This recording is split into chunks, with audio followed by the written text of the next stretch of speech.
Our next question comes from Fred Roberge on the issue of transportation. It goes to Ms. Ayotte. New Hampshire is applying for federal planning funds anticipated this fall to study commuter rail expansion from Nashua to Concord.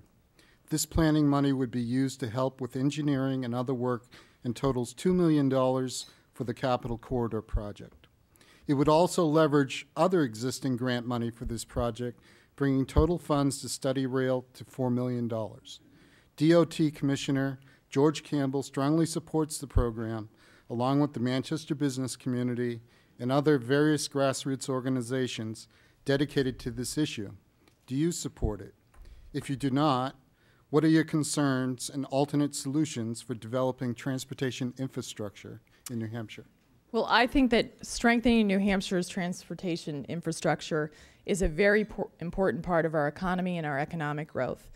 But in examining commuter rail, we have to ask ourselves two questions. And those questions, I think, need to be answered going forward when this is studied. And that is, first, is the initiative viable, and can it be self-sustaining?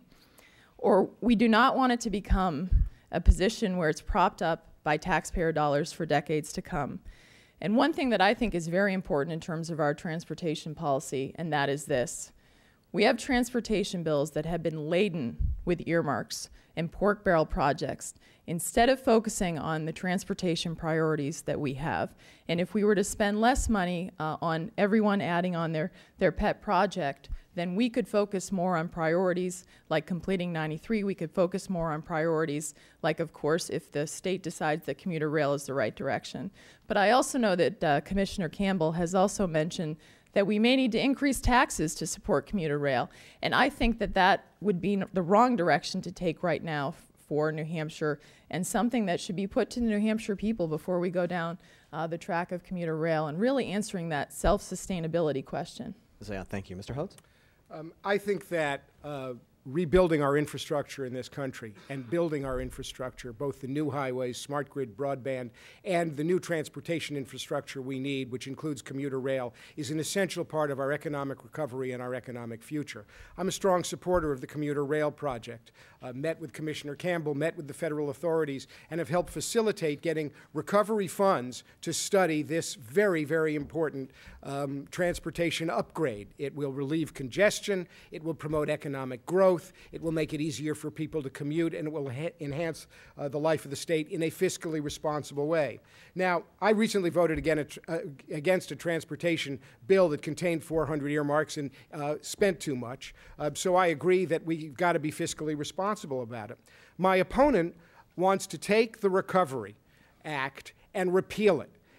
She says she wants to repeal it. When she was at the Attorney General's office, she had no problem taking Recovery Act money. And in fact, in a recent debate, what she said was that she supports the widening of I-93, something I think is important also. What she didn't tell anybody then, but what I'm saying now is that the Recovery Act is putting $25 million into the widening of I-93. The Recovery Act is going to help us with commuter rail. We can't repeal it. That's just not smart, and it's a good use of the money. If I may have a... Please do. If Congress would act responsibly and pass a transportation funding bill that isn't laden with pork barrel earmarks, then we shouldn't have to rely on special stimulus funding to complete I-93, and that's the fundamental problem with what we see in Washington. But again, when you look at that stimulus package, you know, my opponent talks about the fact that he doesn't want to ship jobs overseas, but just to put this in perspective, $2.3 billion of the manufacturing tax credits that were in that bill in terms of green jobs went to foreign firms that employed workers in China, South Korea, and Spain. Tell me how that helped our economy. Well, let's put this in perspective.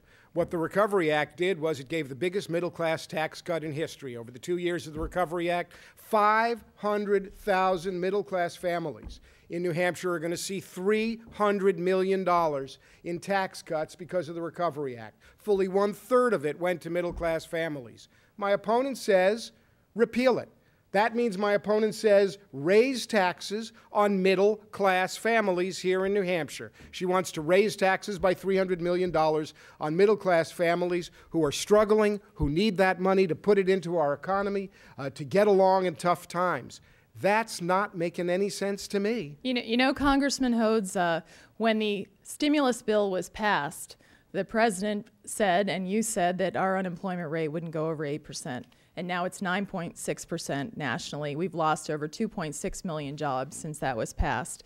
And frankly, we can't afford it. The remainder of that money should be used to repay the deficit, because unfortunately the middle class will be paying for that money for years to come with the amount of money that we've borrowed to pass that stimulus bill that has not passed or helped our economy, has certainly, when our small business owners are out there, that wasn't stimulating the private sector and the people who are going to create jobs in this country.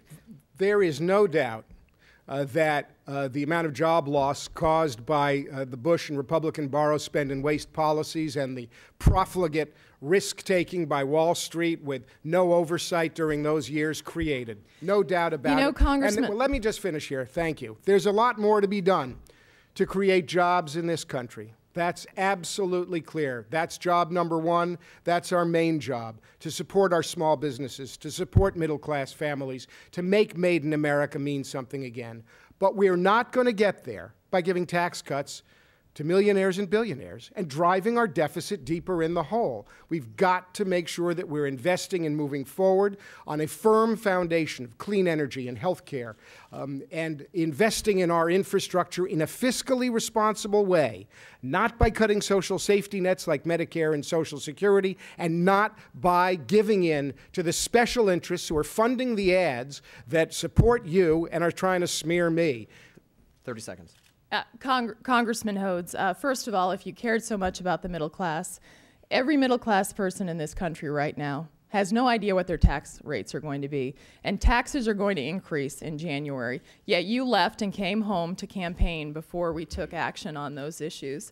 And we need to help our small businesses. They are the ones that create the jobs in this country. And New Hampshire is a small business state. And I've met so many on the campaign trail, and what they say is, lower taxes, less regulation, get the boots of Washington off our backs, including that 1099 form contained within the health care bill that they're all now going to have to file when they purchase goods over $600 that you read and passed.